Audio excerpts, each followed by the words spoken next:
وعلیکم السلام ورحمۃ اللہ وبرکاتہ۔ مینسز یا حیض جو خواتین کے ایام مخصوصہ ہوتے ہیں ان میں عورت روزہ نہیں رکھے گی اور نماز بھی نہیں پڑھے گی۔ رمضان المبارک کے بعد روزے کی قضائی دے گی۔ جو 7 دن اس کے رہ گئے تو رمضان کے روزے رکھنے کے بعد ان 7 روزوں کو رکھ لے گی۔ تو عموماً مہینے میں ایک ہی دفعہ مینسز آتا ہے عورتوں کو۔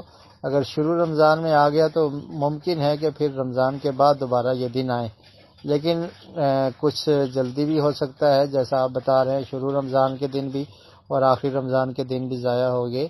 تو بہرحال اس صورت میں یہی ہے کہ وہ کاؤنٹ کر لیں کہ شروع رمضان میں کتنے دن عورت روزے نہیں رکھ سکی اور آخری رمضان کے بھی کتنے دن روزے نہیں رکھ سکی، تو بعد میں رمضان کے بعد ان روزوں کی قضائی دے دے گی، روزے رکھ لے گی۔ تو جو نماز رہ جائے گی تو نماز معاف ہے۔